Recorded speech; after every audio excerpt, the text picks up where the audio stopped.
Hi, I'm Tim Worth. In today's market update, we're reviewing our local property market and seeing how it's been impacted by coronavirus.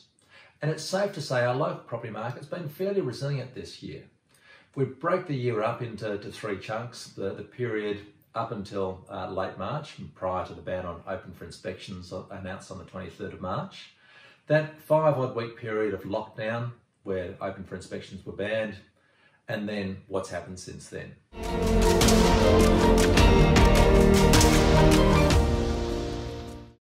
During that 5-week lockdown period, we actually only saw 3 new properties hit the market in Seaforth. Now, to put that in context, in the 2 months prior, there'd been 25 new listings in Seaforth. In the 2 months following the ban on open for inspections, there were another 18 properties that hit the market in Seaforth. So we definitely saw a shift of properties hitting the market. Those that were planning on coming to market in April generally decided to sit on the sidelines and watch what was happening.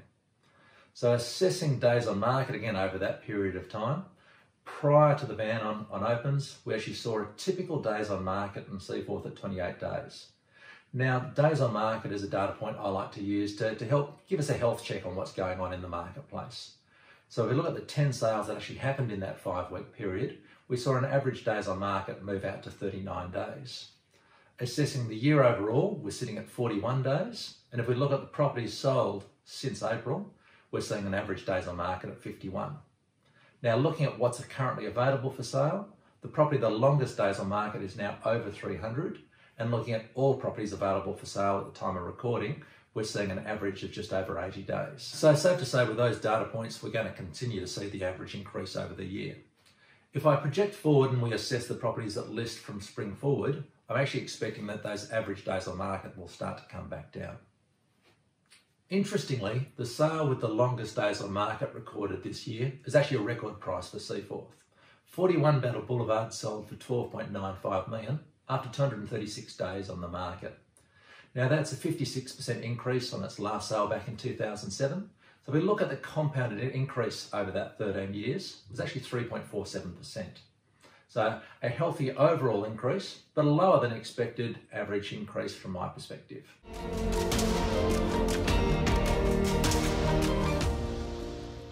So with Melbourne in a stage 4 lockdown, what impact are we seeing or likely to see on our current market?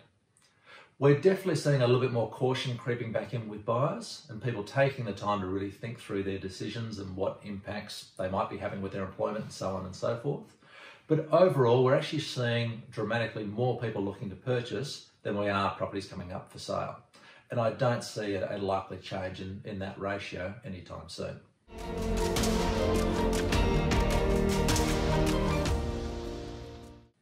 So for those considering selling in the next few months, say spring this year, what are some tips? I'd be saying research the market and get an understanding of pricing, because setting an appropriate price guide in relation to the current market is key. The other side is the preparation and presentation of your home, and finding things like giving a property a coat of paint, a full declutter, and potentially changing some key pieces of furniture to show rooms off at their absolute best is definitely helping keep days on market down to a minimum. If this update's prompted any questions or you'd like any more information on the market, please don't hesitate to give me a call. Thank you very much for your time and watching this market update. Thank you.